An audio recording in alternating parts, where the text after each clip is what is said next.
আসসালামু আলাইকুম। আসসালামু আলাইকুম। এইচএসসি 27 কি অবস্থা তোমাদের? অনেকদিন পরে তোমাদের সাথে আবার দেখা হয়ে গেল। প্রাপ্য ভাইয়ার প্রক্সি ক্লাস নিতে আসছি। কি আর করব বলো, বড় ভাই হয়ে ছোট ভাইদের ক্লাস নেওয়া লাগতেছে এখন।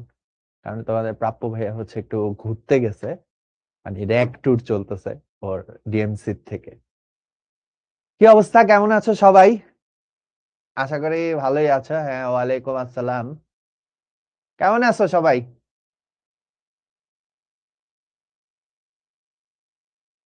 হ্যাঁ, অনেকদিন পরে দেখা তোমাদের সাথে।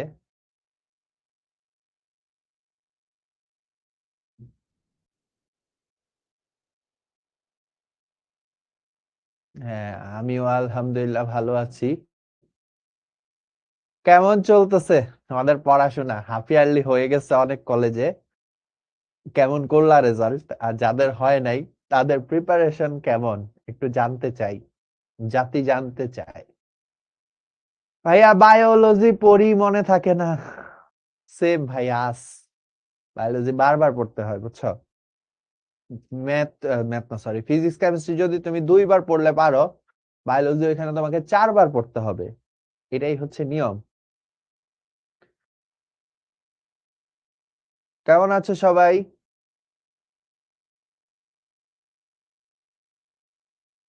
আরে আল্লাহ, মোল্লা সাহেব পাস করছো? আচ্ছা, অনেকে লিখতেছে খুব খারাপ অবস্থা। খারাপ অবস্থা হলে পড়াশোনা করো, পড়াশোনা বাড়াও, বাড়াইতে হবে। ইন্টারে উঠলে প্রথম কয়েকদিন হচ্ছে আমরা বুঝতেই পারি না আসলে কি হচ্ছে, ইয়ে কে হুয়া। ঠিক আছে, তো তারপর আমরা বুঝতে বুঝতে বুঝতে বুঝতে দেখা যায় একটু সময় লেগে যায়। বাট প্যারা নিও না, লেগে থাকো, মানে পড়াশোনা করতে থাকো, পারবা। ফার্স্ট টাইম একটু খারাপ হইলে তারপরে যাতে ইয়ার ফাইনাল যাতে এর থেকে ভালো হয়।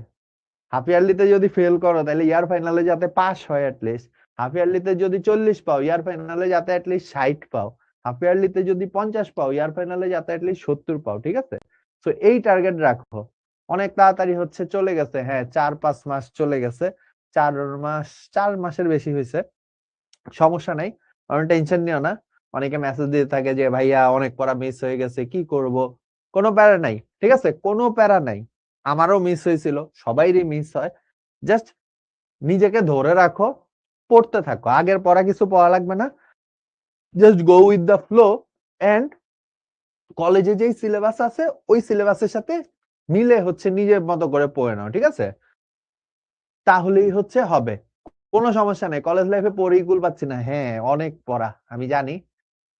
সো অনেক পড়ার মধ্যে আজকে আমরা তোমাদের প্রাপ্য ভাইয়া ঘাস ফড়িং হাইড্রা পড়ানো শেষ করছে সেকেন্ড চ্যাপ্টারের। ঘাস ফড়িং এরও হচ্ছে ফার্স্ট ক্লাসটা প্রাপ্য নিছে। এটাও প্রাপ্যরে নেওয়ার কথা ছিল, বাট ওর কলেজে মানে ঢাকা মেডিকেলের থেকে ওদেরকে ফ্রিতে হচ্ছে কক্সবাজার সেন্ট মার্টিন ঘুরতে নিয়ে যাচ্ছে। তো এ মানে ওদের র্যাক ট্যুর বলে এগুলাকে। তো এই জন্য হচ্ছে ও মানে যাওয়াটা কম্পালসারি এইসব জায়গাতে। তো এই জন্য হচ্ছে তোমাদের প্রাপ্য ভাইয়া নাই আমাদের সাথে আজকে, ও ঘুরতে গেছে। সো চলো, প্রাপ্য ভাইয়া ঘুরতে গেছে তো কি হয়েছে, আমরা তো পড়াশোনা একটু করতেই পারি। ঠিক আছে, চলো আমরা শুরু করি। আচ্ছা, সো তোমাদের প্রাপ্য ভাইয়া লাস্ট ক্লাসে তোমাদেরকে বলছে যে হচ্ছে ঘাস ফড়িং এর দেহকে 3টা অংশে ভাগ করা হয়, তাই না? মস্তক, বক্ষ, উদর। তো ভাইয়া হয়তো বা তন্ত্রগুলার কথা বলে নাই, বা হয়তো বা জাস্ট একটু রাফ আইডিয়া দিছে যে ঘাস ফড়িং এর দেহে যে বিভিন্ন তন্ত্র আছে, ঠিক আছে? পৌষ্টিক তন্ত্র, রক্ত সংবহন তন্ত্র, শ্বসন তন্ত্র, তারপরে এই যে রেচন তন্ত্র, তারপরে ঘাস ফড়িং এর যে চোখ বা ওমাটিডিয়াম বলে যেটাকে, ঠিক আছে, পুঞ্জাক্ষী। তো এই টপিক গুলা যথেষ্ট ইম্পর্টেন্ট। হ্যাঁ, সো আজকে হচ্ছে আমরা কি 2টা তন্ত্র পড়বো, একটা হচ্ছে পৌষ্টিক তন্ত্র, একটা হচ্ছে রক্ত সংবহন তন্ত্র। খুবই ইম্পর্টেন্ট, পরীক্ষায় আসে। খুবই ইজি টপিক, ঠিক আছে, খুবই ইজি টপিক। তাহলে আমরা সবাই হচ্ছে বই নিয়ে বসি। আমি ক্লাসে হচ্ছে নর্মালি বলি সবসময় বই নিয়ে বসতে। গাইজ তাহলে আমরা বই নিয়ে বসি। উম্মে মার্জিয়া বলছে, ভাইয়া রিপ্লাই দেন প্লিজ। এসএসসি তে, হ্যাঁ হ্যাঁ মার্জিয়া তুমি দিতে পারবা এক্সাম, কোনো সমস্যা নাই। অল্প কিছু মার্ক কাটবে, 2-3 মার্ক, প্যারা নাই। ভালো করে পড়ালেখা করো, এইচএসসি তে প্লাস পাও, তাহলে ইনশাল্লাহ দিতে পারবা। ঘাস ফড়িং এর কি রক্ত আছে? হ্যাঁ, আমরা এটা আজকে পড়বো, ঘাস ফড়িং এর রক্ত আছে নাকি। ওকে গাইজ, তাহলে শুরু। বই নেই, হাই হাই, কি বলে বই, বই নেই বলে। আচ্ছা,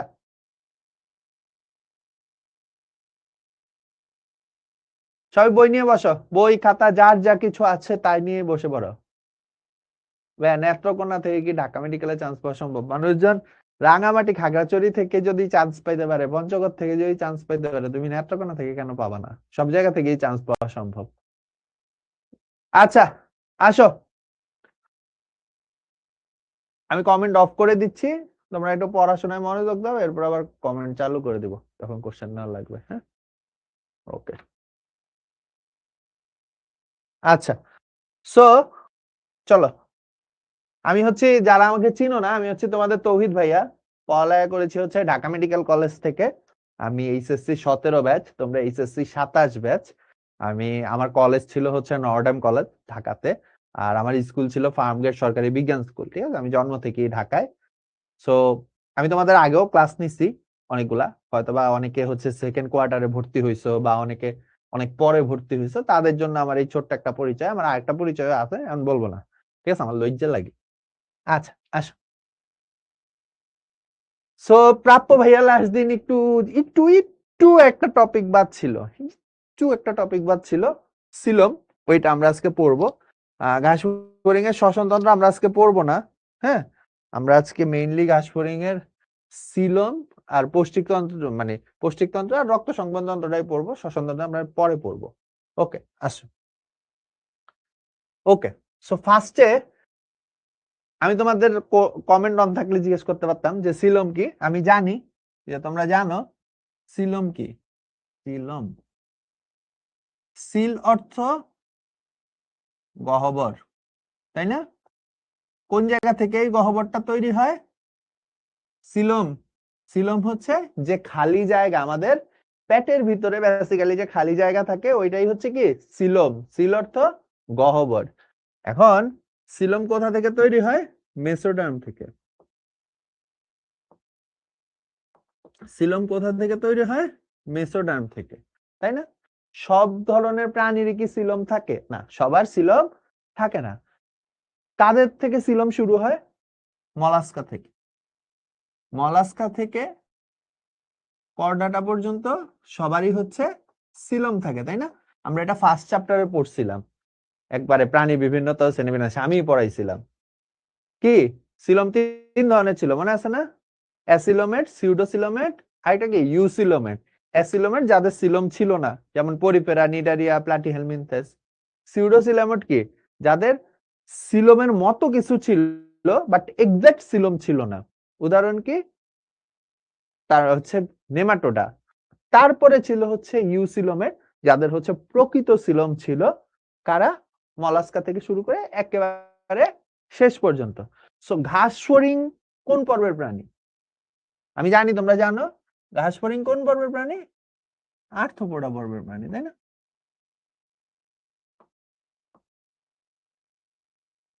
আর্থ্রোপোডারা যেহেতু উন্নত, তার মানে কি আর্থ্রোপোডাদের কি সিলম থাকবে। ঘাস ফড়িং এরও কি থাকবে? সিলম থাকবে, একটা খালি জায়গা থাকবে। এখন এই খালি জায়গাটা আসে কোথা থেকে? মেসোডার্ম থেকে। ভ্রূণের কোন স্তর থেকে? আমরা জানি ভ্রূণের তিনটা স্তর, কি কি? Endoderm, ectoderm, mesoderm. সো এই মেসোডার্ম থেকে আমার কি তৈরি হয়? সিলম তৈরি হয়। ফার্স্ট চ্যাপ্টারে পড়ে আসছি, তাই না? এখন এই যে সিলম বা খালি জায়গা ঘাস ফড়িং এর থাকে, কোথা থেকে আসে? ঘাস ফড়িং এর মেসোডার্মের কোন কোষ থেকে আসে? ঘাস ফড়িং এর মেসোডার্মের ব্লাস্টোসিল কোষ থেকে আসে। কোন কোষ থেকে আসে? ব্লাস্টোসিল। আচ্ছা, ব্লাস্টোসিল কথাটা কোথা থেকে আসছে?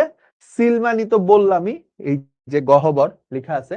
ব্লাস্টো আসছে হচ্ছে ব্লাস্টুলা থেকে। তোমাদের মনে আছে ওই যে শুক্রাণু আর ডিম্বাণু মিলে জাইগোট গঠন করত? হ্যাঁ, ওই জাইগোটটা কিসে পরিণত হইতো? মরুলা, তাই না? এই জাইগোটের কোষগুলা কি হইতো? বিভাজিত হয়ে মরুলাতে পরিণত হইতো। মরুলা থেকে কোথায় পরিণত হইতো? ব্লাস্টুলাতে পরিণত হইতো। হ্যাঁ, সো জাইগোট থাকতো এরকম একটা কোষ, মরুলা থাকতো অনেকগুলা কোষ।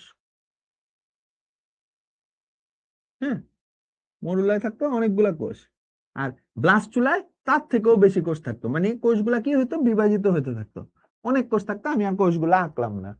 এই ব্লাস্টুলার মধ্যে একটা কি থাকে? ছিদ্র বা গহ্বরের সৃষ্টি হয়, যেটাকে বলে ব্লাস্টোসিল।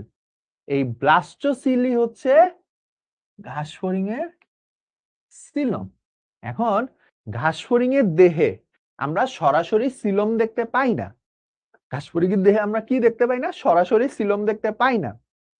তার বদলে আমরা ঘাসফড়িং এর দেহে হচ্ছে একটা খালি জায়গা, যে খালি জায়গাটা সিলম থেকে আসে। এই যে যে সিলম থেকে যে খালি জায়গাটা আসে ঘাসফড়িং এর দেহে, আমরা এটাকে বলি হচ্ছে হিমোসিল। ঘাসফড়িং এর দেহে আমরা ওই খালি জায়গাটাকে কি বলি? হিমোসিল। হিমো আসছে কই থেকে? হিমো মানে হচ্ছে রক্ত। কারণ ঘাসফড়িং এর যে গহ্বরটা থাকে, ওই গহ্বরটা পুরাটাই কি দ্বারা পূর্ণ থাকে? রক্ত দ্বারা। তো এই জন্য এটার নাম হচ্ছে রক্তপূর্ণ গহ্বর। তাহলে ঘাসফড়িং এর দেহে আমরা আসলে সিলমকে কি নামে চিনি? হিমোসিল নামে চিনি। ঠিক আছে, ঘাসফড়িং এর দেহে আমরা সিলমকে কি নামে চিনি? হিমোসিল নামে চিনি। তাহলে আমি একটু জাস্ট রিক্যাপ করি। ঘাসফড়িং আর্থ্রোপোডা পর্বের উন্নত প্রাণী। সো ওদের হচ্ছে কি সিলম থাকে। এই সিলমটা তৈরি হয় কোথা থেকে? মেসোডার্ম থেকে। সিলম মানে কি? সিলম মানে গহ্বর। এই সিলমটা আসে কোথা থেকে? ব্লাস্টোসিল কোষ থেকে। ব্লাস্টোসিলটা কি? ওই যে ব্লাস্টুলা, জাইগোট, মরুলা, ব্লাস্টুলা। ব্লাস্টুলার যে খালি জায়গা, ব্লাস্টুলার যে কি খালি জায়গা, ওইখান থেকে আসতেছে হচ্ছে সিলম। ঠিক আছে, সেই ব্লাস্টোসিলটা কিসে পরিণত হয়? হিমোসিলে পরিণত হয়। এই ব্লাস্টোসিলটা হয় কি? ফার্স্ট আমরা এটাকে বলি হচ্ছে মিক্সোসিল। ঠিক আছে, ফার্স্টে আমরা এটাকে বলি মিক্সোসিল। এই মিক্সোসিল থেকে এটা পরিণত হয় হচ্ছে হিমোসিলে। মিক্সোসিল থেকে এটা কিসে পরিণত হয়? হিমোসিলে। তাহলে ঘাসফড়িং এর যে সিলম থাকে, ওটাকে আমরা ব্লাস্টোসিল বলি, ওইটা পরিণত হয় কিসে? মিক্সোসিলে।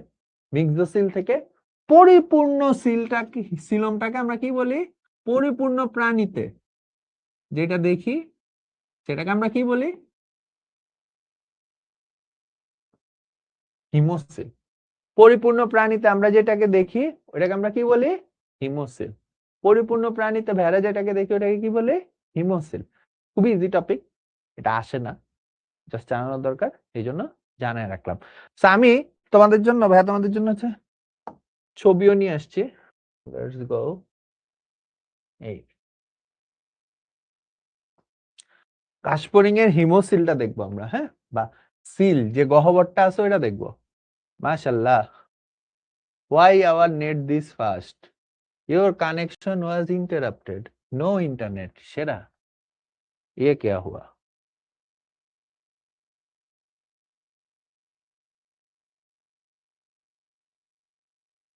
আচ্ছা, এবার আসছে।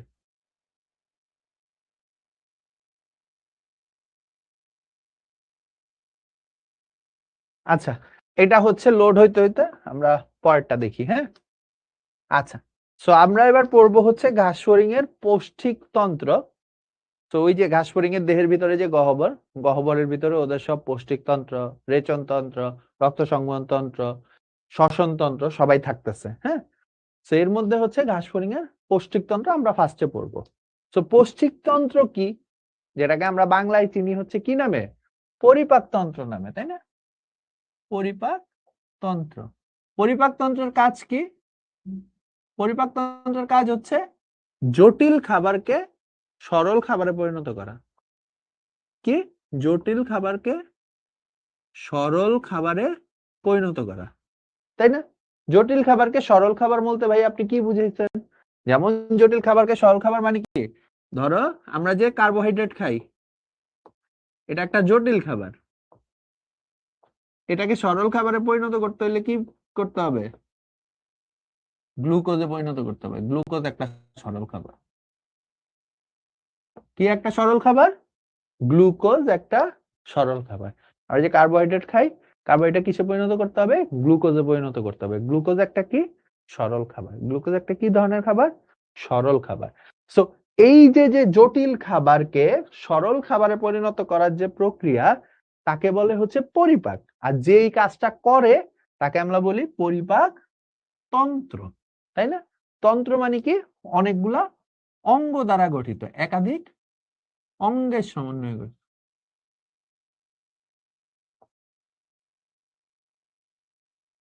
কিসের সমন্বয়ে গঠিত? তন্ত্র একাধিক অঙ্গের সমন্বয়ে গঠিত। এখন পরিপাক তন্ত্র বা পৌষ্টিক তন্ত্রের দুইটা অংশ, একটা হচ্ছে পৌষ্টিক নালী, একটা হচ্ছে পৌষ্টিক গ্রন্থি। একটা হচ্ছে পৌষ্টিক নালী, একটা হচ্ছে পৌষ্টিক গ্রন্থি, ঠিক আছে? পৌষ্টিক নালীর আবার তিনটা অংশ, অগ্র পৌষ্টিক নালী, মধ্য পৌষ্টিক নালী, পশ্চাৎ পৌষ্টিক নালী। হ্যাঁ, ইংলিশে আমরা একে বলি হচ্ছে ফরগাট, মিডগাট, হাইন্ডগাট, ঠিক আছে? অগ্র পৌষ্টিক নালীকে ইংলিশে বলে হচ্ছে ফোরগাট, মধ্য পৌষ্টিক নালীকে বলে মিডগাট, পশ্চাৎ পৌষ্টিক নালীকে বলে হচ্ছে হাইন্ডগাট। বুঝতেছো? যেটা সামনের দিকে থাকে অগ্র, মাঝখানে মধ্য, পিছনে পশ্চাৎ। ওকে, সো এখন যদি আমরা যদি আবার একটু কিছু দেখি, তাহলে হচ্ছে এরা ভ্রূণের কোন স্তর থেকে গঠিত হয়? এরা ভ্রূণের কোন স্তর থেকে গঠিত হয় এটার কথা যদি আমরা একটু বলি, তাহলে এরা গঠিত হয় হচ্ছে অ্যাক্টোডার্ম থেকে। এরা গঠিত হয় হচ্ছে এন্ডোডার্ম থেকে। এরা গঠিত হয় হচ্ছে অ্যাক্টোডার্ম থেকে, ঠিক আছে? ঘাসফড়িং এর ভ্রূণের তিনটা অংশ, এন্ডোডার্ম, মেসোডার্ম, অ্যাক্টোডার্ম। এর মধ্যে অগ্র পৌষ্টিক নালী এবং পশ্চাৎ পৌষ্টিক নালী গঠিত হয় হচ্ছে তোমার অ্যাক্টোডার্ম থেকে, আর মধ্য পৌষ্টিক নালী গঠিত হয় হচ্ছে আমার এন্ডোডার্ম থেকে, ঠিক আছে? আচ্ছা, অগ্র পৌষ্টিক নালীর পাঁচটা অংশ, মুখছিদ্র, গলবিল, গ্রাসনালী, ক্রব, গিজার্ড বা প্রোভেন্ট্রিকুলার। মধ্য পৌষ্টিক নালীর আসলে ওইভাবে অংশ থাকে না। মধ্য পৌষ্টিক নালীর ভেতরে এরা থাকে, পেরিট্রপিক পর্দা, হেপাটিক সিকা, মালপিজিয়ান নালিকা, এগুলা মধ্য পৌষ্টিক নালীর অংশ নয়। মধ্য পৌষ্টিক নালীর অংশ নয়, অংশ নয়, এরা মধ্য পৌষ্টিক নালীতে থাকে। হ্যাঁ, আচ্ছা, পশ্চাৎ পৌষ্টিক নালীর হচ্ছে আবার কয়টা অংশ? চারটা অংশ, ইলিয়াম, কোলন, রেকটাম, পায়ুছিদ্র। এখন এখানে খুব একটা ইন্টারেস্টিং জিনিস আছে। কোনো একটা কারণে, আই ডোন্ট নো ওয়াই, টিচারদের, অ্যাডমিশনের টিচারদের এবং তোমার কলেজের টিচারদের খুব পছন্দের একটা প্রশ্ন, সেটা হচ্ছে যে পশ্চাৎ পৌষ্টিক নালীর অংশ নয় নিচের কোনটি? বা আচ্ছা, এদের আবার অপর নামও আছে। হ্যাঁ, যেমন অগ্র পৌষ্টিক নালীর অপর নাম হচ্ছে স্টোমোডিয়াম,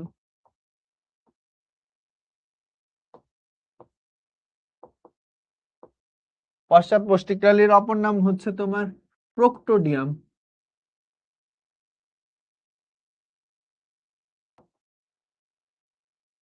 মধ্য পৌষ্টিক নালীর অপর নাম হচ্ছে মেসেন্টেরন, ঠিক আছে? এদের অনেকগুলো অপর নাম আছে। বইয়ের ভিতরে বেশিরভাগ জায়গাতে হচ্ছে স্টোমোডিয়াম বা অগ্র পৌষ্টিক নালী ইউজ করছে। আমরা স্টোমোডিয়ামটা মনে রাখবো, মধ্য পৌষ্টিক নালীর মেসেন্টেরন মনে রাখবো, আর পশ্চাৎ পৌষ্টিক নালীকে প্রোক্টোডিয়াম হিসেবে মনে রাখবো। সো কোনো একটা কারণে টিচারদের খুবই ফেভারিট একটা প্রশ্ন হচ্ছে যে নিচের কোনটি প্রোক্টোডিয়ামের অংশ নয়, ঠিক আছে? বা নিচের কোনটি স্টোমোডিয়ামের অংশ। সো এইসব ক্ষেত্রে কি হয়? তিনটা অপশন থাকে এক জায়গা থেকে, আরেকটা থাকে অন্য জায়গা থেকে। সো আমরা হচ্ছে প্রোক্টোডিয়ামের অংশগুলো মুখস্থ করব। আমরা হচ্ছে প্রোক্টোডিয়ামের অংশগুলো মুখস্থ করব। প্রোক্টোডিয়ামের অংশ কিভাবে মনে রাখবো? আমি নরমালি এভাবে মনে রাখতাম, ই করে পায়, ই করে পায়, ইলিয়াম, কোলন, রেকটাম, পায়ুছিদ্র। ইলিয়াম, কোলন, রেকটাম, পায়ুছিদ্র, আমি এভাবে মনে রাখতাম। তো ধরো পরীক্ষায় কোশ্চেন আসছে নিচের কোনটি প্রোক্টোডিয়ামের অংশ নয়? ইলিয়াম, কোলন, রেকটাম, ধরো এখানে আছে গিজার্ড। তাহলে আমি তো জানি যে প্রক্টোডিয়ামের অংশ হচ্ছে এগুলা, তো আমি লাগাই দিতাম। আবার ধরো পরীক্ষায় কোশ্চেন আসছে নিচের কোনটি স্ট্রোমোডিয়ামের অংশ নয়। হ্যাঁ, সো অপশন আছে ধরো গলবিল, ক্রপ, গিজার্ড আর আছে রেকটাম। তো আমি তো জানি যে রেকটাম প্রক্টোডিয়ামের অংশ, তাহলে কি ও স্টোমোডিয়ামের অংশ নয়। সো এটা হচ্ছে বইয়ের মধ্যে লিখে ফেলো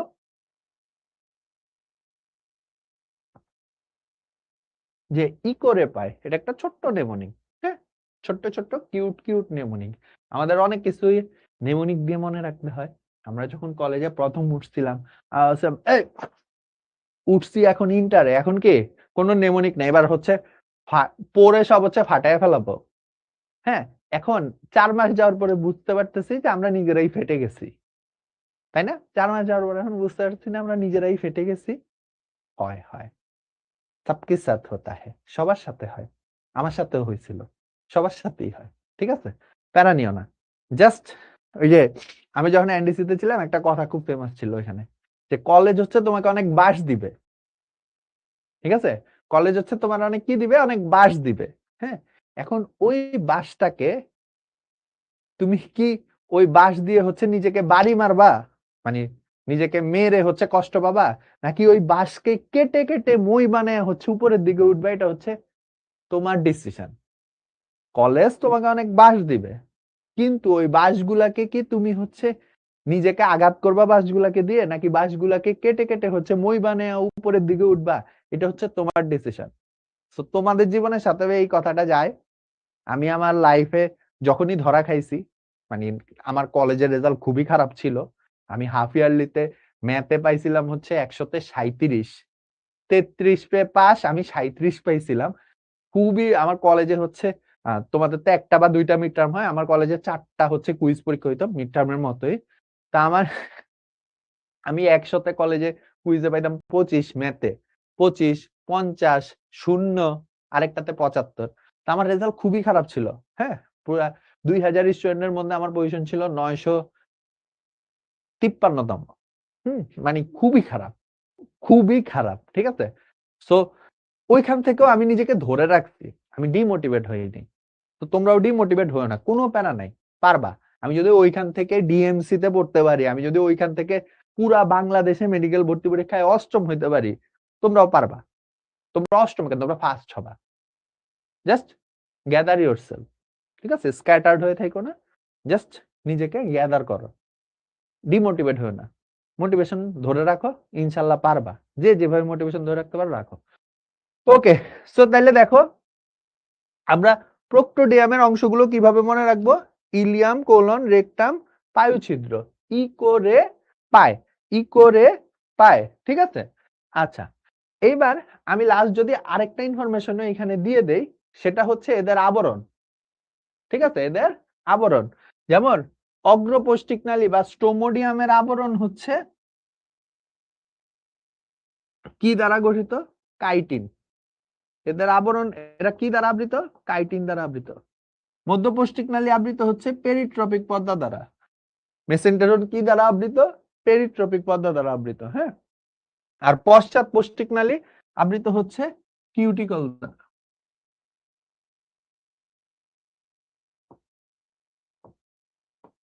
পশ্চাৎ পৌষ্টিকনালী কি দ্বারা আবৃত, কিউটিকল দ্বারা।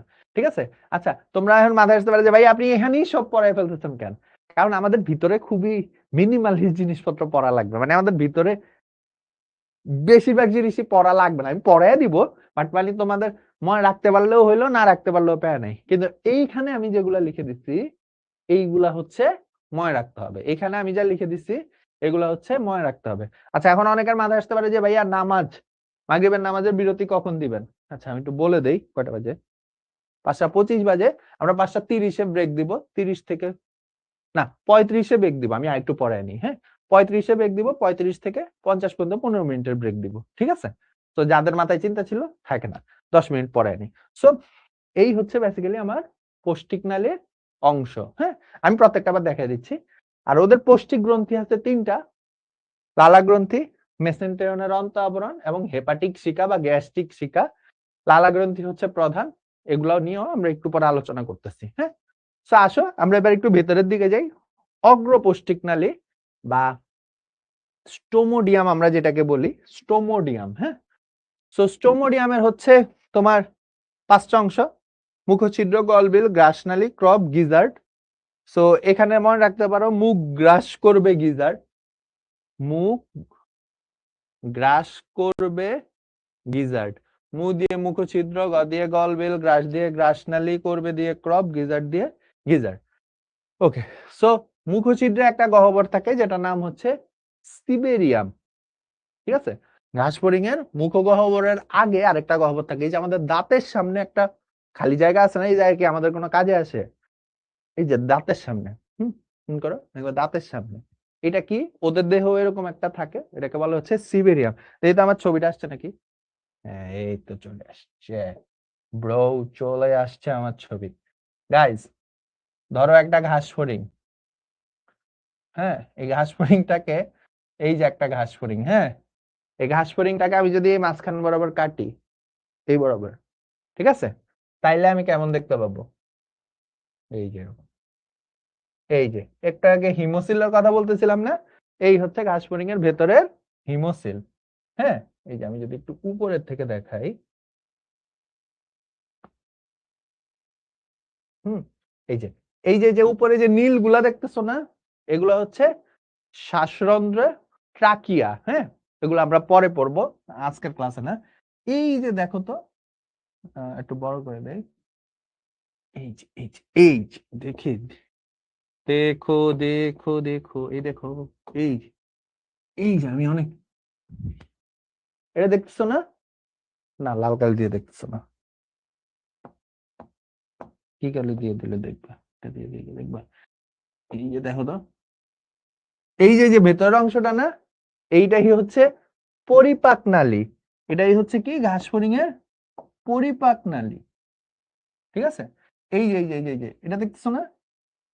আরো বড় করি, হ্যাঁ, এই যে ঘাস ফড়িং এর পৌষ্টিক নালী, এই যে আমরা এতক্ষণ পড়তেছিলাম না পৌষ্টিক নালী, এই হচ্ছে ঘাস ফড়িং এর পৌষ্টিক নালী। ঠিক আছে, এই যে এখান থেকে শুরু হয়, এই যে এখান থেকে শুরু হয়,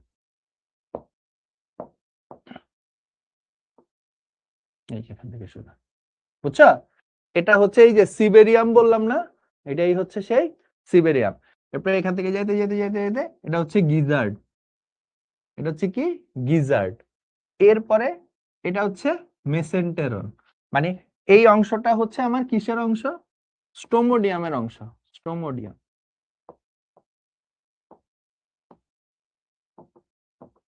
ঠিক আছে, এই অংশটা হচ্ছে মেসেন্টেরন। আর এই যে পিছনের এই অংশটা হচ্ছে তোমার, এই যে এই অংশটা, এই যে এই অংশটা হচ্ছে আমার প্রোক্টোডিয়ামের অংশ। ঠিক আছে, এই সামনের অংশটা হচ্ছে স্টোমোডিয়াম। ওকে,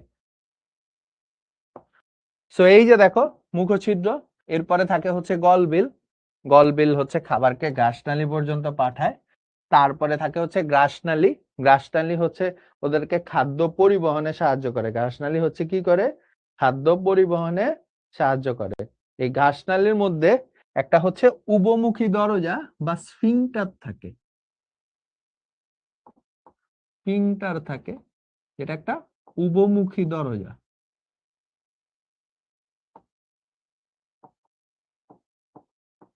ঠিক আছে, ঘাসনালীর মধ্যে কি থাকে? স্ফিংটার থাকে। ঘাসনালীর মধ্যে কি থাকে? স্ফিংটার থাকে, যেটা হচ্ছে একটা কি দরজা? একটা উভমুখী দরজা। ঠিক আছে, এরপরে ওদের যে অংশটা থাকে ওইটাকে বলা হচ্ছে ক্রপ। সো এই ক্রপটা হচ্ছে, এখানে হচ্ছে খাদ্য চূর্ণ হয় এবং পরিপাকের সূত্রপাত হয়। খাদ্য চূর্ণ হয় এবং কি হয়? পরিপাকের সূত্রপাত হয়। এখানেই লালার মধ্যে যে এনজাইম থাকে ওগুলা কাজ করা শুরু করে। লালার এনজাইম কাজ শুরু করে।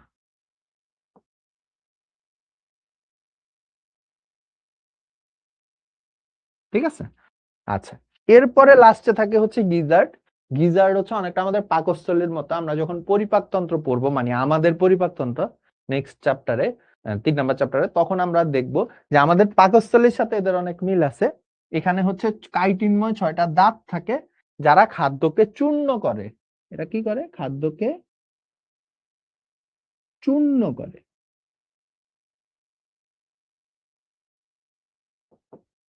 ঠিক আছে, এরা কি করে, এরা খাদ্যকে চূর্ণ করে, এরা অনেকটা আমাদের পাকস্থলীর মতো কাজ করে। হ্যাঁ, এদের মধ্যে কপাটিকা থাকে, যেটা হচ্ছে একটা একমুখী দরজা।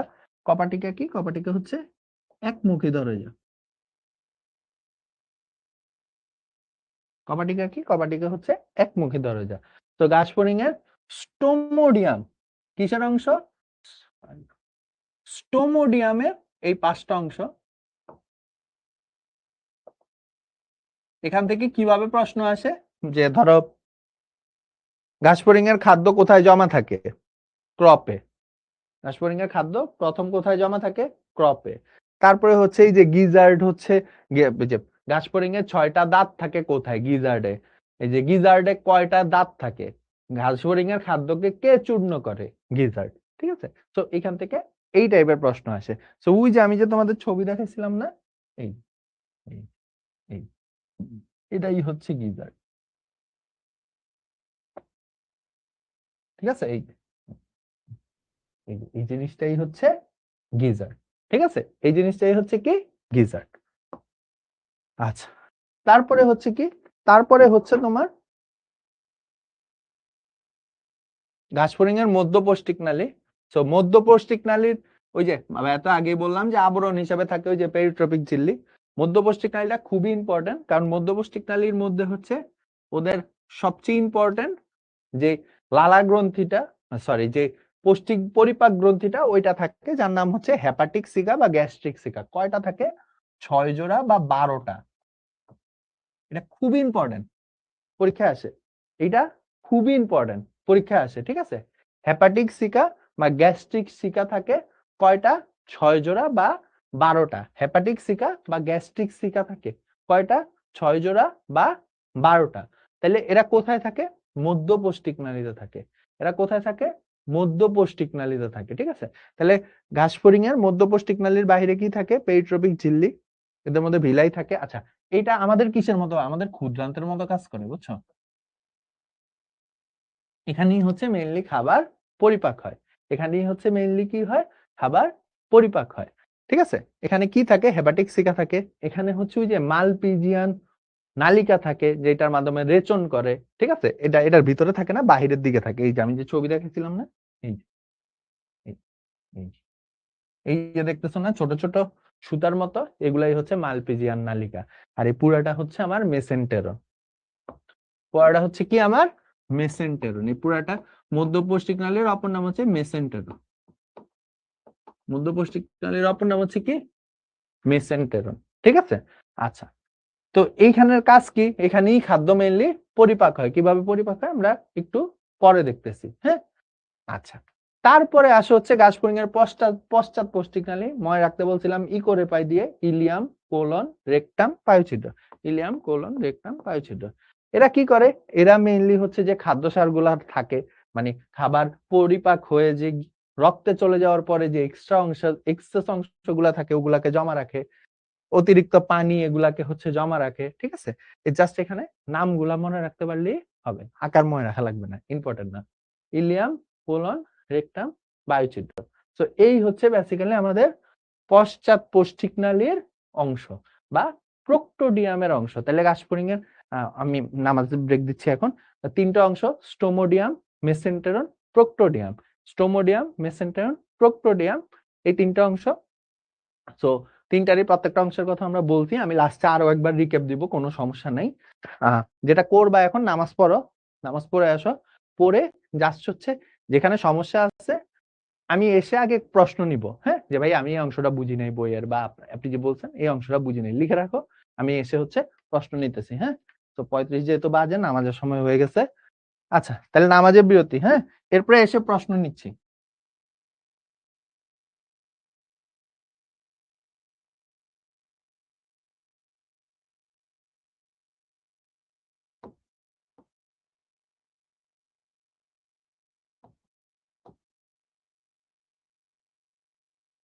পাঁচটা 50, 15 মিনিট দিলাম। হ্যাঁ, ঠিক আছে, এসে প্রশ্ন নিচ্ছি, ছেড়ে দিচ্ছি।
আসসালামু আলাইকুম।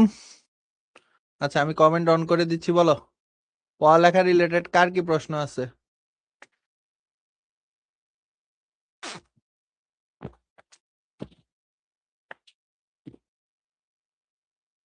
রাবে আপু, তোমার নাম কি আসছিল? তুমি আজকে আবার আমাকে মেসেজ দিও তো।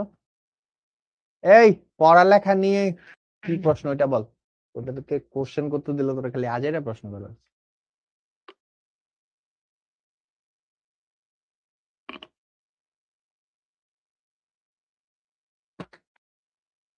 একজন বলছে ভাইয়া স্লাইড পড়লেই কি যথেষ্ট? না, স্লাইড পড়লে কোনো কাজই যথেষ্ট না, তোমার বই পড়তে হবে। বই পড়লে যথেষ্ট। রাসফড়িং এর এত কিছু কিভাবে মনে রাখবো? বারবার পড়তে হবে। কি বুঝো নাই? আব্দুর রহমান বলতে আমি বুঝি নাই, কি বুঝো নাই? রেকটাল প্যাপিলা কি? রেকটাল প্যাপিলা কি এখানে আছে? রেকটাল প্যাপিলা হচ্ছে রেকটামের মধ্যে কিছু উম, মানে সুতার মতো অংশ থাকে, ওগুলাকে রেকটাল প্যাপিলা বলে। মালপিজিয়ান নালিকা কি? মালপিজিয়ান নালিকা আমরা পড়বো। মিক্সোসিল কি? মিক্সোসিল হচ্ছে হিমোসিলের ছোট ভাই, পড়বো আমরা এটা এখনই। স্কেপ পেডিসেল ফ্লাজেলাম, এটা তো অ্যান্টেনার অংশ। লুমেন কি? লুমেন মানে হচ্ছে ওই যে যে ছিদ্রটা থাকে, হ্যাঁ, এই যে যে ছিদ্রটা থাকে মানে যে নালীটা থাকে, নালীর ভেতরের যে খালি জায়গা, ওইটাকে লুমেন বলে। হ্যাঁ, এওরটা কি? এওরটা আমরা এখনো যাই নাই, এওরটা গেলে বলবো। গিজার্ড কি? তুমি কি ক্লাস করো নাই? তুমি এখন বলছো গিজার্ড কি?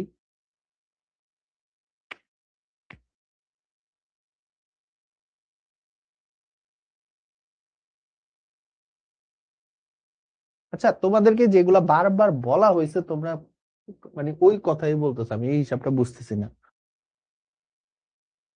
আচ্ছা, হয়েছে, বুঝে গেছে তোমাদের কোশ্চেনের স্টাইল। আচ্ছা, আমরা আবার পড়াশোনায় ব্যাক আসি। আসো। চবন মানে চাবানো। আচ্ছা, সো এরপরে দেখো ঘাসফড়িং এর পৌষ্টিক গ্রন্থি। ঘাসফড়িং এর হচ্ছে তিনটা পৌষ্টিক গ্রন্থি থাকে: লালা গ্রন্থি, মেসেন্টেরনের অন্ত আবরণ এবং হেপাটিক সিকা। সো লালা গ্রন্থি হচ্ছে ঘাসফড়িং এর সবচেয়ে বড় গ্রন্থি, মানে সবচেয়ে ইম্পর্টেন্ট গ্রন্থি। এখান থেকে হচ্ছে তিনটা এনজাইম ক্ষরণ হয়, একটু মনে রাখো। Amylase,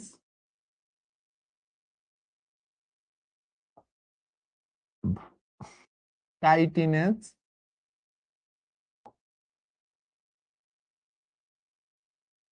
cellulase. ঠিক আছে, এই তিনটার নাম তোমরা মনে রাখতে পারো আকাশ দিয়ে। আকাশ, হ্যাঁ, আকাশ দিয়ে কিভাবে মনে রাখবা? আ দিয়ে অ্যামাইলেজ, কা দিয়ে কাইটিনেজ এবং সে দিয়ে সেলুলেজ। ঠিক আছে, এই তিনটা এনজাইম কোথা থেকে ক্ষরণ হয়? লালা গ্রন্থি থেকে ক্ষরণ হয়। মনে রাখো, খুব ইম্পর্টেন্ট, ঘাসফড়িং এর লালা গ্রন্থি থেকে তিনটা এনজাইম ক্ষরণ হয়। কয়টা এনজাইম ক্ষরণ হয়? তিনটা এনজাইম ক্ষরণ হয়। কি কি? Amylase, chitinase, cellulase. পরীক্ষায় ওই যে সেম কোশ্চেন আছে যে নিচের কোনটি ঘাসফড়িং এর লালা গ্রন্থি থেকে নিঃসরণ হয় না? অ্যামাইলেজ, কাইটিনেজ, ধরো ট্রিপসিন, সেলুলেজ। অ্যান্সার কি? ট্রিপসিন। ওকে। এরপরে মেসেন্টেরনের অন্ত আবরণ এবং হেপাটিক সিকা বা গ্যাস্ট্রিক সিকা, এই দুইটাই থাকে হচ্ছে মেসেন্টেরনে। এই দুইটাই কোথায় থাকে? মেসেন্টেরনে। ঠিক আছে, এই যে আমরা যদি একটু ছবির দিকে যাই, তাহলে হচ্ছে এই যে এইটা হচ্ছে মেসেন্টেরন। এই মেসেন্টেরনের ভিতরেই হচ্ছে তোমার 6 জোড়া হেপাটিক সিকা থাকে। কয় জোড়া হেপাটিক সিকা থাকে? 6 জোড়া। কয় জোড়া? 6 জোড়া বা 12টা, এটা খুব ইম্পর্টেন্ট, পরীক্ষা আসে। ঘাসফড়িং এর কয় জোড়া হেপাটিক সিকা থাকে? 6 জোড়া। ঠিক আছে, আর মেসেন্টেরনের অন্তাবরণ হচ্ছে এই যে এইটা ভেতরের দিকের আবরণ, এইটার ভেতরের দিকের আবরণ। ঠিক আছে, আচ্ছা, সো তাইলে ঘাসফড়িং এর পৌষ্টিক গ্রন্থি হচ্ছে এই তিনটা: লালা গ্রন্থি, মেসেন্টেরনের অন্তাবরণ এবং হেপাটিক সিকা বা গ্যাস্ট্রিক সিকা। এর মধ্যে লালা গ্রন্থি সবচেয়ে বড়, এরপরে হেপাটিক সিকা থাকে 12টা, 6 জোড়া বা 12টা। আচ্ছা, সো এই যে আকাশ দিয়ে মনে রাখতে পারো, এই যে বললাম। এরপরে মেসেন্টেরনের এনজাইম গুলাকে তুমি লাটিম দিয়ে মনে রাখতে পারো, মাটিতে লাটিম। মেসেন্টেরনের এনজাইম গুলা: লা দিয়ে লাইপেজ, এ দিয়ে অ্যামাইলেজ, টি দিয়ে ট্রিপটেজ, আই দিয়ে ইনভার্টেজ, এম দিয়ে মল্টেজ। ঠিক আছে, তাহলে লাইপেজ, অ্যামাইলেজ, ট্রিপটেজ, ইনভার্টেজ এবং মল্টেজ, লাটিম দিয়ে মনে রাখতে পারো। হ্যাঁ, আচ্ছা, তারপরে আসো, তারপরে হচ্ছে ঘাস ফড়িং এর যে খাদ্য পরিপাক, পরিপাকটা কিভাবে হয় আসো একটু দেখি। আচ্ছা, সো ঘাস ফড়িং এর খাদ্য পরিপাক হচ্ছে ফার্স্টে তো হচ্ছে ওই যে তোমার আমরা মুখোপাঙ্গ পড়ছিলা তাই না, ল্যাব্রাম, ল্যাবিয়াম, ম্যাক্সিলা, ম্যান্ডিবল, এগুলার সাহায্যে হচ্ছে কি করে ঘাস ফড়িং খাদ্যটাকে গ্রহণ করে। কি করে ঘাস ফড়িং ফার্স্টে হচ্ছে কি হয়, মুখোপাঙ্গের মাধ্যমে খাদ্য গ্রহণ করে, মুখোপাঙ্গের সাহায্যে খাদ্য গ্রহণ করে। হ্যাঁ, তারপরে খাদ্যটা কোথায় চলে যায়, পরিপাক নালীতে বা পৌষ্টিক নালীতে। হুম, পরিপাক নালীর কোথায়, ক্রপ, ক্রপ থেকে গিজার্ড, গিজার্ড থেকে কোথায় যায়, মেসেন্টেরনে। ঠিক আছে, এই ক্রপের মধ্যে হচ্ছে লালারস নিঃসরণ হয়। লালারস নিঃসরণ হইলে হয় কি, কিছু খাবার, কিছু কার্বোহাইড্রেট জাতীয় খাবার পরিপাক হয়ে যায়। ঘাস ফড়িং যেহেতু তৃণভোজী, তো ঘাস ফড়িং এর বেশিরভাগই হচ্ছে কি কার্বোহাইড্রেট জাতীয় খাবার। হ্যাঁ, তারপরে গিজার্ডে যায়, গিজার্ডে গিয়ে ওইখান থেকে চলে যায় মেসেন্টেরনে। হ্যাঁ, এই মেসেন্টেরনেই হচ্ছে আমার 3 ধরনের এনজাইম থাকে। অ্যামাইলোলাইটিক এনজাইম, যারা কার্বোহাইড্রেটকে ভাঙে, অ্যামাইলোলাইটিক, মনে রাখো লাইটিক মানে ভাঙা। তারপরে আছে হচ্ছে প্রোটিওলাইটিক এনজাইম, যারা হচ্ছে প্রোটিনকে ভাঙে। তারপরে হচ্ছে লাইপোলাইটিক এনজাইম, যারা হচ্ছে লাইপেসকে ভাঙে, সরি ইয়েকে ভাঙে আর কি, লিপিডকে ভাঙে। হ্যাঁ, তো তোমরা আজকে থেকে মনে রাখো শর্করা রিলেটেড সবকিছুকে বলা হচ্ছে অ্যামাইলো, ওইখান থেকে আসছে হচ্ছে অ্যামাইলোলাইটিক এনজাইম। এরা কাদেরকে ভাঙে, শর্করাকে ভাঙে বা কার্বোহাইড্রেটকে ভাঙে। ঠিক আছে, প্রোটিওলাইটিক প্রোটিনকে ভাঙে, লাইপোলাইটিক লিপিডকে ভাঙে। অ্যামাইলোলাইটিক কি এনজাইম থাকে, অ্যামাইলেজ এনজাইম থাকে, এই যে আমরা এখানে পড়ছি এই যে অ্যামাইলেজ এনজাইম। ঠিক আছে, এরপরে হচ্ছে তোমার এই যে মল্টেজ এনজাইম থাকে, ইনভার্টেজ এনজাইম থাকে। হ্যাঁ, এগুলা সব হচ্ছে কার্বোহাইড্রেটকে ভাঙে বা অ্যামাইলোলাইটিক এনজাইম। ঘাসফড়িং যেহেতু তৃণভোজী, আবার বলতেছি ঘাসফড়িং এর বেশিরভাগই হচ্ছে কি থাকে আমার, অ্যামাইলোলাইটিক এনজাইম, বেশিরভাগই হচ্ছে আমার কি থাকে, অ্যামাইলোলাইটিক এনজাইম। এরপরে অল্প যেমন ট্রিপসিন, প্রোটিওলাইটিক এনজাইম হিসেবে ট্রিপসিন থাকে শুধু। হ্যাঁ, ট্রিপস।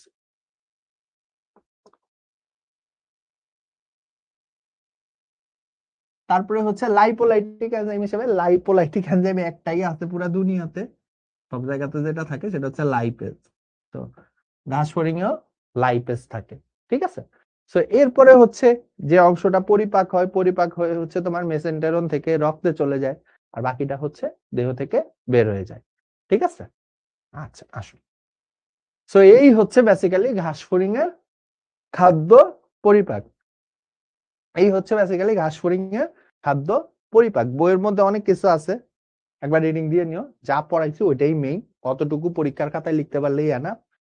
বারবার অনেকে জিজ্ঞেস করছো যে ভাইয়া স্লাইড পড়লেই হবে নাকি, না স্লাইড পড়লে হবে না, বই পড়তে হবে, বইয়ের সাথে স্লাইড মিলিয়ে পড়বা, তারপরে প্র্যাকটিস বুকটা পড়বা, এই দুইটা জিনিস পড়লেই হবে।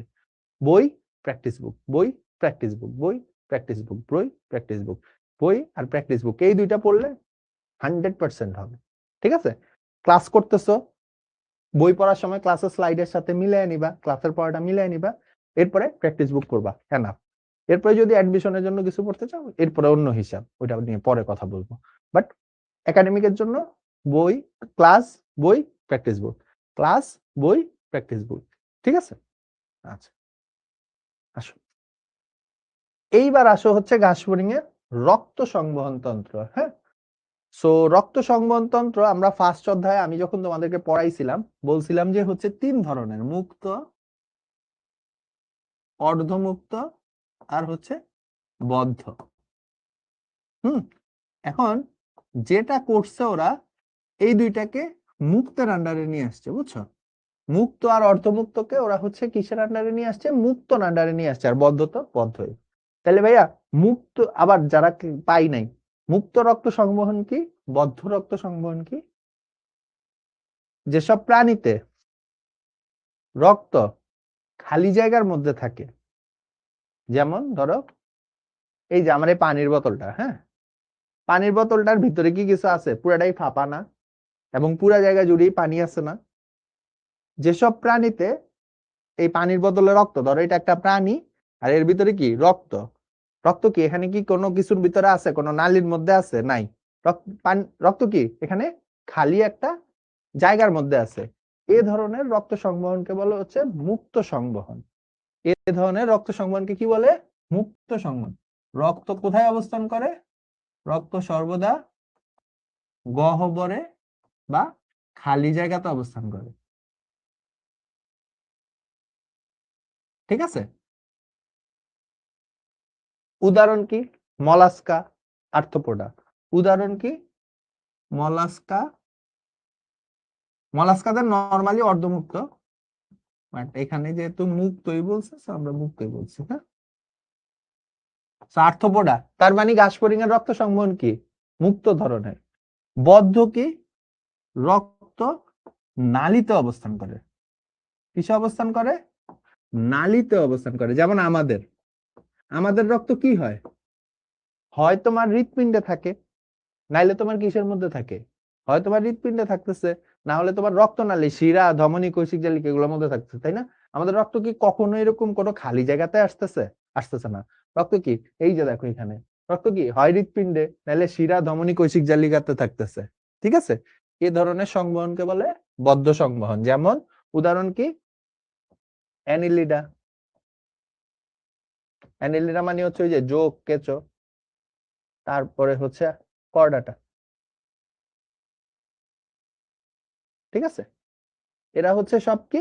এরা হচ্ছে সব আমার বদ্ধ সংবহন। এরা হচ্ছে সব কি? এরা হচ্ছে সব আমার বদ্ধ সংবহন। ঠিক আছে? আচ্ছা, সো তাইলে রক্ত সংবহন তন্ত্র নরমালি দুই ধরনের, মুক্ত আর বদ্ধ। পরীক্ষার হলে যদি আসে যে মলাস্কার রক্ত সংবহন তন্ত্র কোন ধরনের, যদি অপশনে অর্ধমুক্ত না থাকে তাহলে তুমি মুক্ত দাগাবা, আর যদি অপশনে অর্ধমুক্ত থাকে তাহলে তুমি অর্ধমুক্ত দাগাবা। ঠিক আছে? যেহেতু আমাদের প্রথম অধ্যায়ে লেখা আছে মলাস্কাদের রক্ত সংবহন তন্ত্র অর্ধমুক্ত ধরনের। হ্যাঁ, আচ্ছা, তাহলে মুক্ত আর বদ্ধের মধ্যে পার্থক্য কি? মুক্ত রক্ত সংবহন হচ্ছে যেখানে রক্ত কি গহ্বরে অবস্থান করে, তার মানে ঘাস ফড়িং এর রক্ত কি একটা গহ্বরে অবস্থান করে। আসো আমরা এবার ওইটাই দেখবো। এই যে দেখো দুই ধরনের, মুক্ত, বদ্ধ। মুক্ত আর্থ্রোপোডা, মলাস্কা, অ্যানিলিডা, কর্ডাটা, মাত্রই বলছি।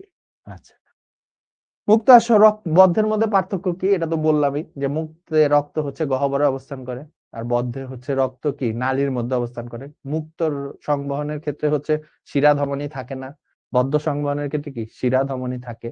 মুক্ত দেখা যায় নরমালি তুলনামূলক নিম্ন শ্রেণীর প্রাণীতে, বদ্ধ দেখা যায় হচ্ছে উচ্চ শ্রেণীর প্রাণীতে। ঠিক আছে? আচ্ছা, সো এইবার আসি আমরা ঘাস ফড়িং এর রক্ত সংবহন। আমি যদি আবার এই ছবিটার দিকে চাই, হ্যাঁ, আমি যদি এই যে দেখো তো ঘাস ফড়িং এর এই যে এই পুরা জায়গাটা কি একটা বিশাল খালি জায়গা না? এই পুরা জায়গাটা কি একটা বিশাল খালি জায়গা না? এদের মধ্যে তো আমি ওইভাবে কোনো নালী দেখতেছি না। এদের মধ্যে তুমি ওইভাবে কোনো নালী দেখতেছো? হ্যাঁ, এটা দেখতেছো ট্রাকিয়াল কাণ্ড এগুলা। ঠিক আছে? এটা ওইভাবে নালীর মধ্যে পড়ে না। ঠিক আছে? এই যে এটা হচ্ছে ওদের স্নায়ু, স্নায়ুরজ্জু। এটা হচ্ছে ওদের পৌষ্টিক নালী। কিন্তু এরা কি সবগুলাই কি একটা গহ্বরের মধ্যে অবস্থান করতেছে না? হ্যাঁ, সো ঘাস ফড়িং এর এই গহ্বরটাকে বলে হচ্ছে হিমোসিল। আমি তোমাদেরকে বলছিলাম সিল মানে হচ্ছে গহ্বর, আর হিম মানে হচ্ছে রক্ত। সো এদেরকে কেন হিমোসিল বলে? কারণ এইখানে দেখা না গেলেও এই পুরা গহ্বরটা রক্ত দ্বারা পূর্ণ থাকে। এই পুরা গহ্বরটা কি দ্বারা পূর্ণ থাকে? রক্ত দ্বারা পূর্ণ থাকে। ঠিক আছে? এখানে দেখা যাচ্ছে না, কারণ যদি রক্ত দিয়ে পূর্ণ করে দিত তাহলে বোঝা যেত না। সেই কারণে হচ্ছে কি এদের গহ্বরটা পুরাটা কি দ্বারা পূর্ণ থাকে? রক্ত দ্বারা। এই জন্য এদেরকে কি বলে? হিমোসিল। এই গহ্বরটাকে কি বলে? হিমোসিল বলে। গহ্বরটাকে কি বলে? হিমোসিল বলে। হ্যাঁ, সো ধরো এই হচ্ছে গহ্বর। হ্যাঁ, এই গহ্বরটা আবার দুইটা ভাগে ভাগ থাকে, দুইটা পর্দা দ্বারা। ঠিক আছে? এই উপরের পর্দাটাকে বলে হচ্ছে তোমার পৃষ্ঠীয় পর্দা, আর নিচেরটাকে বলা হচ্ছে অঙ্কীয় পর্দা। অঙ্কীয় পর্দা। আর উপরেরটাকে বলা হচ্ছে পৃষ্ঠীয় পর্দা।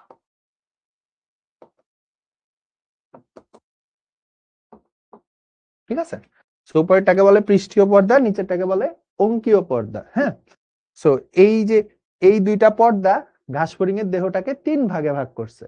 কয় ভাগে ভাগ করছে? 3 ভাগে ভাগ করছে। এই উপরের অংশটাকে বলে হচ্ছে তোমার পেরিকার্ডিয়াল সাইনাস,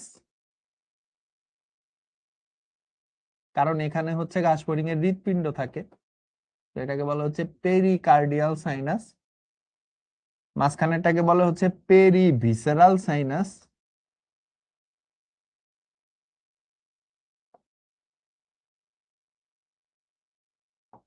কারণ এখানে হচ্ছে ঘাস ফড়িং এর পৌষ্টিকতন্ত্র থাকে, এই যে আমরা তখন যে পৌষ্টিকতন্ত্র পড়লাম না, এটা এই মাঝখানে থাকে। হ্যাঁ, আর একেবারে নিচে তাকে বলা হচ্ছে পেরিনিউরাল সাইনাস।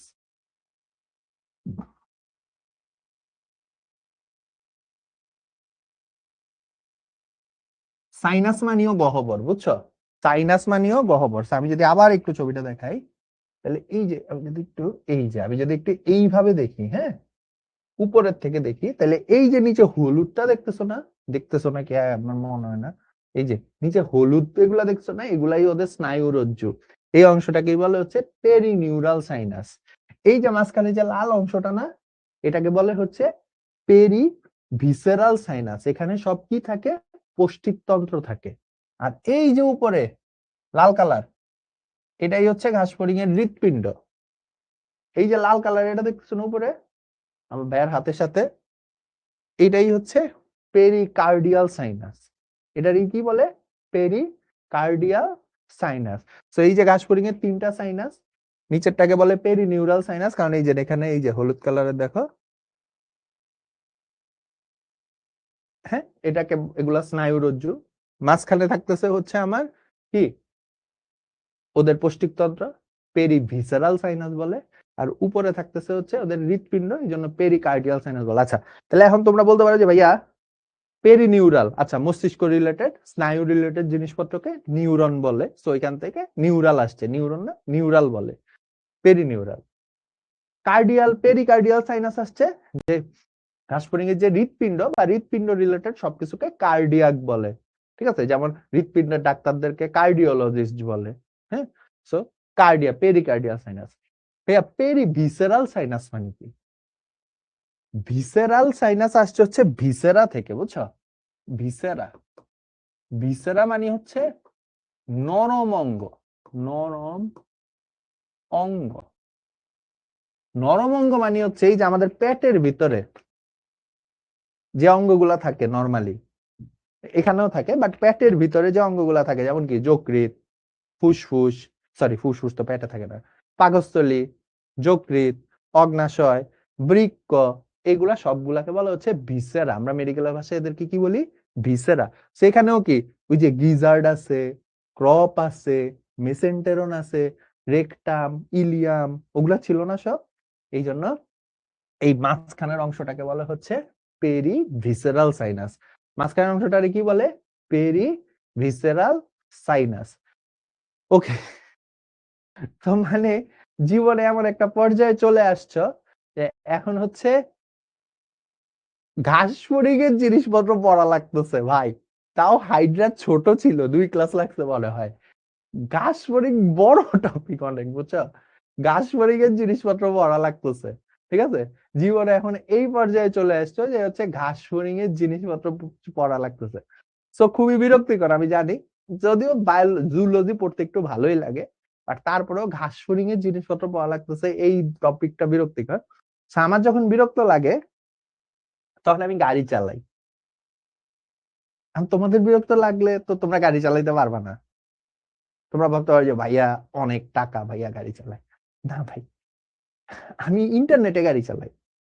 ঠিক আছে, এটা আমাকে রিল্যাক্স করে দেয়। ঠিক আছে, সো আমি আমার লাইফে সবসময় একটা জিনিস মানছি, সেটা হচ্ছে প্যারা নাই, চিল। জীবনে যাই হোক প্যারা নাই।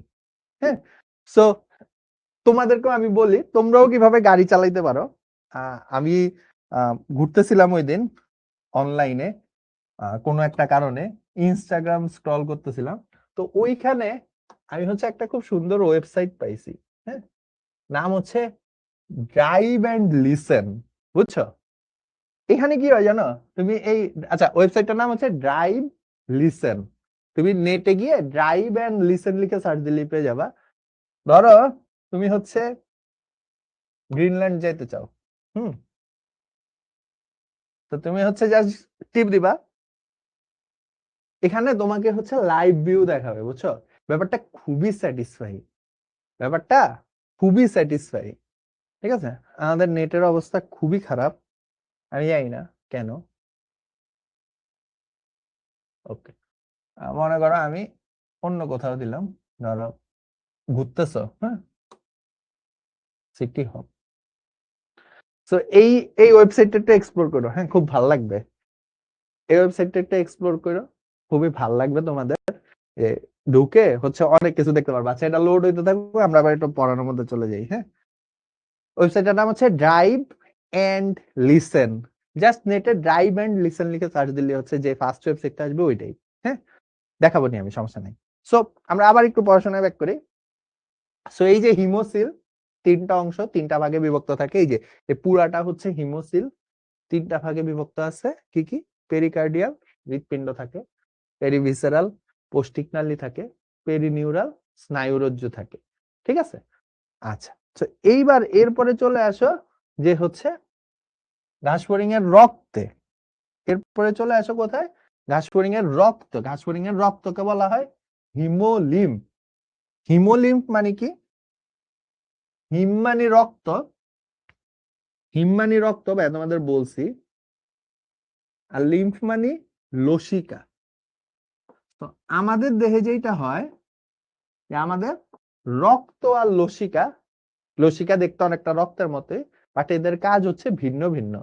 রক্ত নরমালি অনেক ক্ষুদ্র ক্ষুদ্র অণুকে হচ্ছে পরিবহন করে, কিন্তু লসিকা যেসব বড় বড় অণু যাদেরকে রক্ত পরিবহন করতে পারে না, যেমন লিপিড, এদেরকে সারা দেহে পরিবহন করে আমাদের দেহে লসিকা। হ্যাঁ, তো এখন ঘাসফড়িং এর দেহেও লসিকা আছে, কিন্তু এদের লসিকাটা রক্তের সাথে মিক্স থাকে। কি থাকে? রক্তের সাথে মিক্স থাকে। এই জন্য ঘাসফড়িং এর রক্তকে বলা হয় হিমোলিম্ফ। খুবই ইম্পর্টেন্ট, 2 মার্কের কোশ্চেন। ঘাসফড়িং এর রক্তকে কেন হিমোলিম্ফ বলা হয়?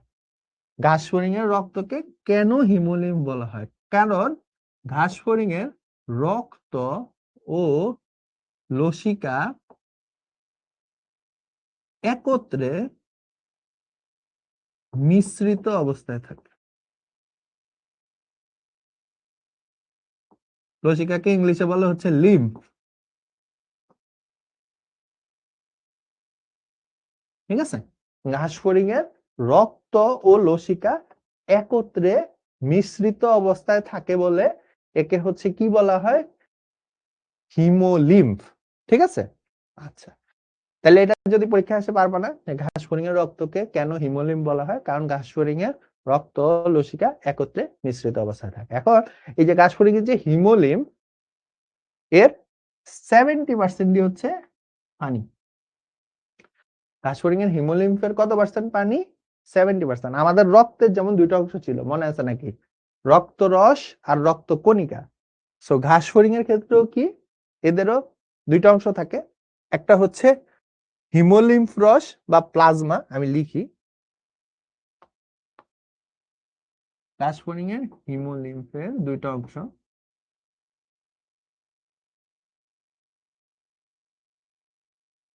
হিমোলিম্ফ রস বা প্লাজমা, আর আরেকটা হচ্ছে হিমোসাইট।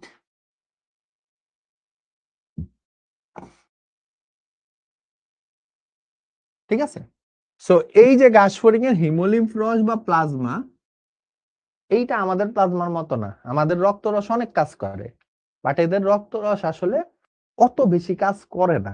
হ্যাঁ, কি কাজ করে তারপরেও, যেমন আমাদের রক্তে বা আমাদের রক্তরসে খুবই কম হচ্ছে বজ্র পদার্থ থাকে, নাইট্রোজেন গঠিত বজ্র পদার্থ খুবই কম থাকে।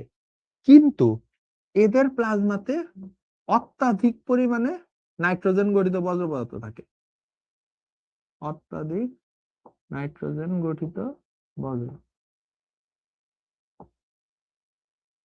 বুঝছো? মানে আমাদের তুলনায় অনেক বেশি। নাইট্রোজেন গঠিত বজ্র কি আছে, যেমন ইউরিক অ্যাসিড, এটা অনেক বেশি থাকে।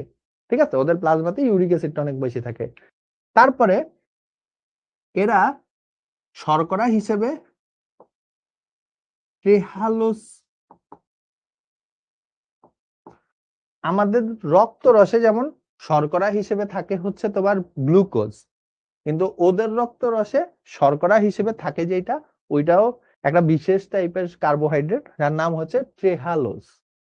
ঠিক আছে, ওদের রক্ত রসে কি থাকে, ট্রেহালোজ। আমাদের রক্তে থাকে হচ্ছে গ্লুকোজ, ওদের রক্ত রসে থাকে হচ্ছে ট্রেহালোজ। ঠিক আছে, এছাড়া অ্যামাইনো অ্যাসিড থাকে কিছু, ফ্যাটি অ্যাসিড থাকে।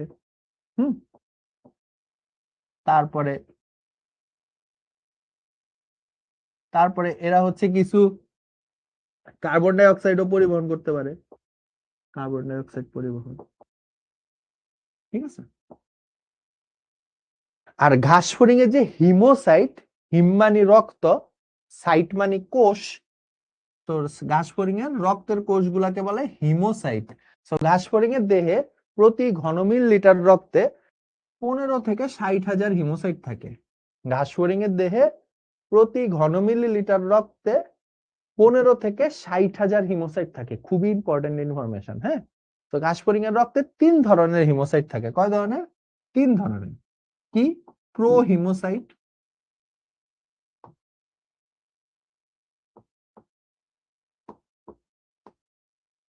ট্রানজিশনাল হিমোসাইট,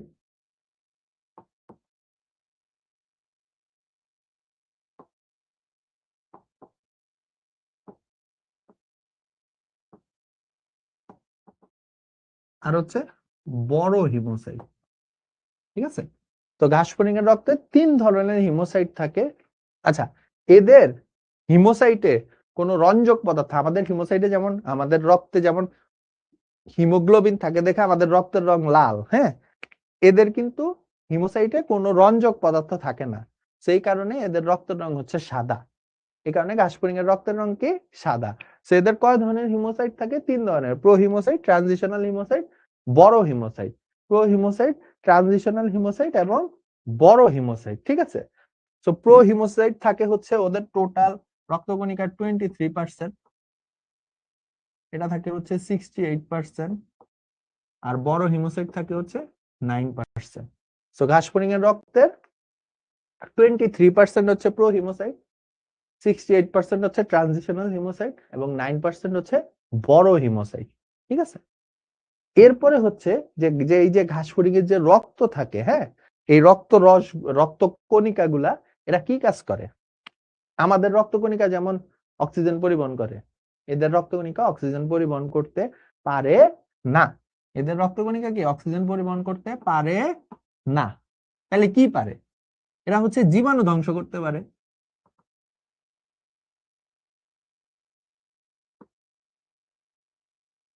ঠিক আছে, তারপরে হচ্ছে ওই যে ঘাস ফড়িং এর যে খোলস নির্মোচন হয়, যেটা আমরা সামনে পড়বো, রূপান্তর, ওইটাতে সাহায্য করতে পারে। ঠিক আছে, আচ্ছা, সো এরপরে কি? তারপরে হচ্ছে লাস্ট হচ্ছে ঘাস ফড়িং এর হৃৎপিণ্ড বা হৃদযন্ত্র। এটাকে হৃৎপিণ্ড বলা যায় না, এটাকে হৃদযন্ত্র বলে। এটার অপর নাম হচ্ছে পৃষ্ঠীয় বাহিকা।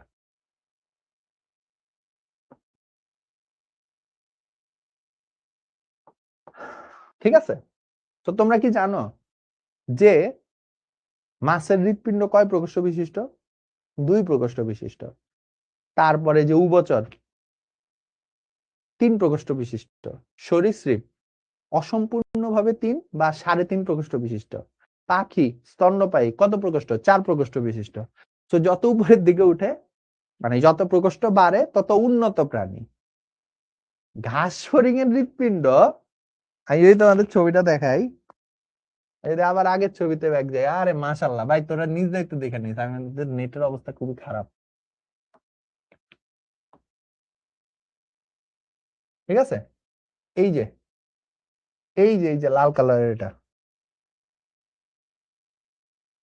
ঠিক আছে, হৃৎপিণ্ড। ঘাস ফড়িং এর হৃৎপিণ্ড 7 প্রকোষ্ঠ বিশিষ্ট। ঘাসফড়িং এর হৃৎপিণ্ড কয় প্রকোষ্ঠ বিশিষ্ট? 7 প্রকোষ্ঠ বিশিষ্ট। কেমন দেখতে? আসো দেখাই তোমাদেরকে। এই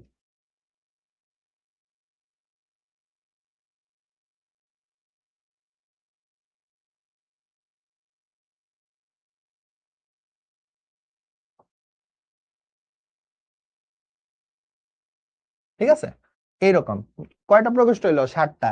1 2 3 4 5 6। ঠিক আছে, তাহলে কি এরা তো একবারে আলটিমেট লেভেলের উন্নত হওয়ার কথা না, এদের হৃৎপিণ্ড আসলে ওইভাবে কোনো কাজেরই না। ঠিক আছে, মানে আমাদের হৃদযন্ত্র যেমন সারা দেহে রক্ত পরিবহন করে, মানে ওই প্রেসারটা দেয়, এদের হৃদযন্ত্রের ওরকম কোনো ক্ষমতাই নাই। ঠিক আছে, ওরা জাস্ট সংকুচিত প্রসারিত হয়ে রক্তটাকে সামনের দিকে পুশ করে দেয়, এছাড়া ওরা আর কোনো কাজ করতে পারে না। তাহলে ঘাসফড়িং এর হৃৎপিণ্ড কয় প্রকোষ্ঠ বিশিষ্ট? 7 প্রকোষ্ঠ বিশিষ্ট। ঠিক আছে, আচ্ছা এরা কি কাজ করে? এরা হচ্ছে সংকুচিত প্রসারিত হয়। এরা কি কাজ করে? সংকুচিত প্রসারিত হয়। প্রত্যেকটা প্রকোষ্ঠের 2টা করে ছিদ্র থাকে। কয়টা করে? 2টা করে। এই ছিদ্রগুলাকে বলে হচ্ছে অস্টিয়া। ছিদ্রগুলাকে কি বলে? অস্টিয়া। ঠিক আছে, টোটাল কয়টা ছিদ্র থাকে? 14টা। এই ছিদ্রগুলাকে কি বলে? অস্টিয়া। আর এই যে ঘাসফড়িং এর হৃৎপিণ্ড যে সংকুচিত প্রসারিত হয়, এই কিভাবে হয়? এদের 2 পাশে কিছু পেশি থাকে যাদের নাম হচ্ছে এলারি পেশি। এইভাবে, বুঝছো? এইভাবে থাকে, এলারি পেশি বলে। এদেরকে কি বলে? এলারি পেশি। খুব ইম্পর্টেন্ট, হ্যাঁ। কয়টা থাকে? 6 জোড়া। কয়টা থাকে? 6 জোড়া। ঘাসফড়িং এর কি এলারি পেশি থাকে। কি পেশি থাকে? এলারি পেশি। কয় জোড়া থাকে? 6 জোড়া থাকে। এই এলারি পেশিগুলাই হচ্ছে আমাদের পেশির মতো সংকুচিত প্রসারিত হয় এবং রক্তটাকে সামনের দিকে পাস করে। এলারি পেশিটাই কি হয়? সংকুচিত প্রসারিত হয় এবং সামনের দিকে পাস করে। তাহলে ঘাসফড়িং এর হৃৎপিণ্ড কয় প্রকোষ্ঠ বিশিষ্ট? 7 প্রকোষ্ঠ। ছিদ্র কয়টা থাকে? 14টা। এলারি পেশি কয়টা থাকে? 6 জোড়া বা 12টা। এলারি পেশি, যার মাধ্যমে এরা কি হয়? সংকুচিত প্রসারিত হয়। তাহলে ভাইয়া, আচ্ছা এই ঘাসফড়িং এর যে এলারি পেশি আছে বা ঘাসফড়িং এর যে হৃৎপিণ্ডটা আছে, বুঝছো, এই হৃৎপিণ্ড সরাসরি সংকুচিত প্রসারিত হইতে পারে না। এদের আশেপাশ থেকে স্নায়ুরজ্জুর সাহায্যে এরা সংকুচিত হয়। এই জন্য ঘাসফড়িং এর হৃৎপিণ্ডকে বলা হয় নিউরোজেনিক হার্ট।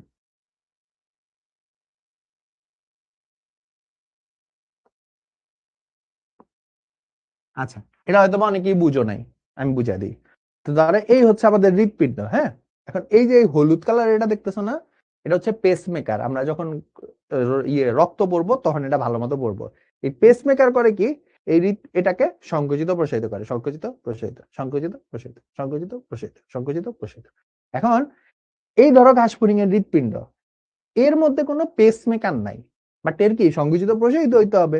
তখন কি হয়? এই ধরো একটা স্নায়ু, এই স্নায়ুটা করে কি? ওর সাথে লাগানো থাকে না, কিন্তু ওর থেকে দূরে থাকে এবং ও করে কি? একে উদ্দীপিত করে। এই যে একে উদ্দীপিত করছে, সংকুচিত, উদ্দীপিত করছে, প্রসারিত, উদ্দীপিত, সংকুচিত, প্রসারিত, উদ্দীপিত, সংকুচিত, প্রসারিত। দেখো আমাদের ক্ষেত্রে কি হয়েছে?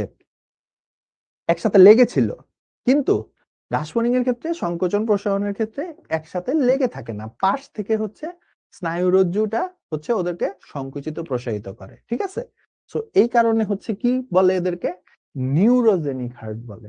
এই কারণে এই ধরনের হার্টকে কি বলে? নিউরোজেনিক। আমাদেরটাকে কি বলে? আমাদেরটাকে বলে হচ্ছে মায়োজেনিক।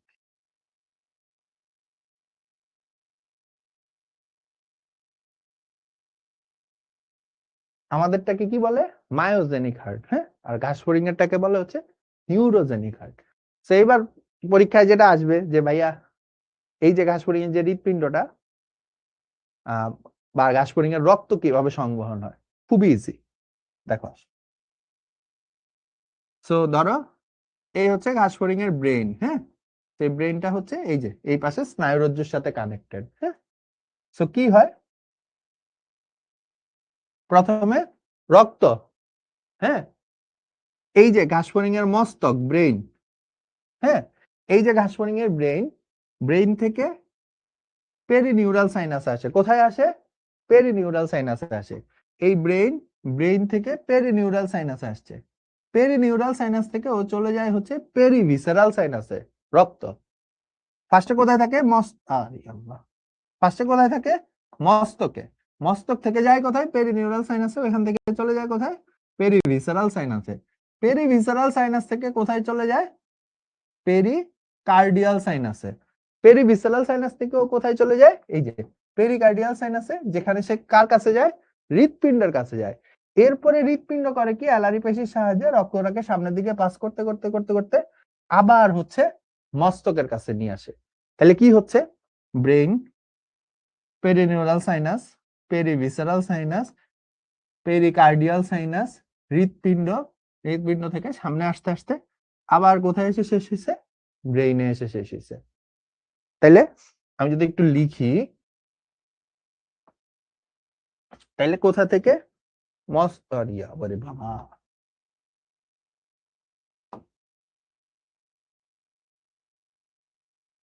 আচ্ছা, মস্তক থেকে পেরিনিউরাল সাইনাস,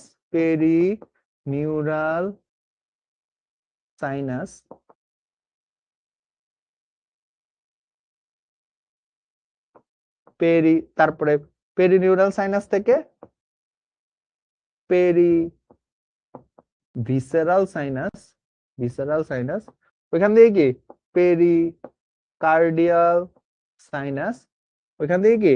হৃৎপিণ্ড বা হৃদযন্ত্র। আবার ওইখান থেকে আবার রক্তটা কোথায় চলে যায়? মস্তকের সাইনাসে।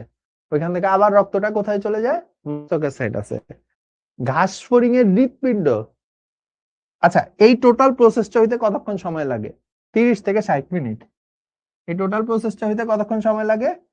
30 থেকে 60 মিনিট, 30 to 60 মিনিট। এই টোটাল প্রসেসটা হইতে কতটুকু সময় লাগে? 30 থেকে 60 মিনিট। আর ঘাসফড়িং এর হৃৎপিণ্ড প্রতি মিনিটে কয়বার বিট করে? 100 থেকে 110 বার। ঘাসফড়িং এর হৃৎপিণ্ড প্রতি মিনিটে কয়বার বিট করে? 100 থেকে 110 বার। এই হচ্ছে বেসিক্যালি আমাদের ঘাসফড়িং এর রক্ত সংবহন তন্ত্র। ঠিক আছে? আচ্ছা, এবার আসো আমরা কিছু কোশ্চেন দেখি।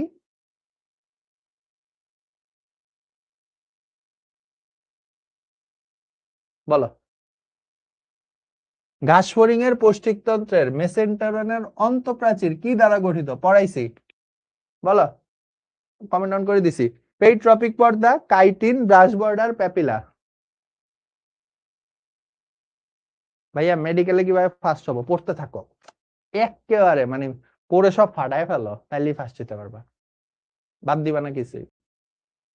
গাইজ, মেসেন্টেরন হচ্ছে সেকেন্ড লেয়ার। ফার্স্ট লেয়ার যেটা স্টোমোডিয়াম, ওইটা গঠিত ছিল কি দিয়ে? কাইটিন দিয়ে। সেকেন্ড লেয়ার কি দিয়ে গঠিত ছিল? ইয়েস, সেকেন্ড লেয়ার গঠিত ছিল কি? পেরিট্রপিক পর্দা দিয়ে। তাহলে সেকেন্ড লেয়ার কি দিয়ে গঠিত ছিল? পেরিট্রপিক পর্দা দিয়ে। ঠিক আছে?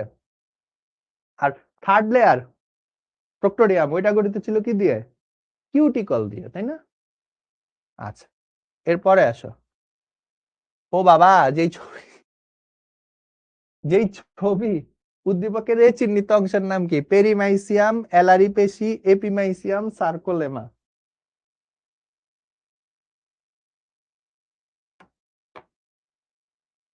আচ্ছা, ভাইয়া আমি এসএসসি তে আমার অনেক ইচ্ছা মেডিকেলে, আমি কি ভাইয়া পারবা? মিজান ভাইয়া তুমি হচ্ছে পারবা, বুঝছো? বাট অনেক টাফ হয়ে যাবে, অনেক টাফ। তো আমার সাজেশন হবে না, দরকার নাই। ভাইয়া কত মিনিট? 30 থেকে 60 মিনিট।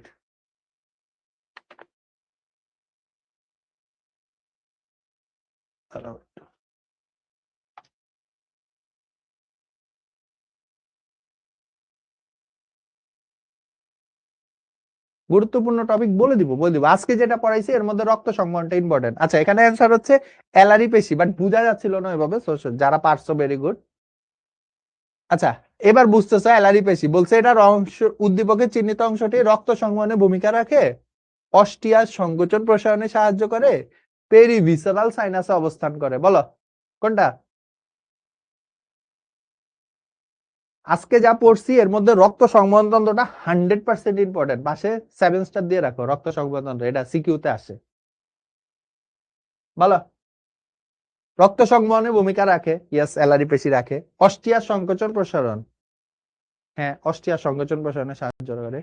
পেরিভিসারাল সাইনাসে অবস্থান করে, পেরিভিসারালে অবস্থান করে নাকি পেরিকার্ডিয়ালে অবস্থান করে? পেরিকার্ডিয়ালে। তাহলে অ্যান্সার কি 1 ও 2।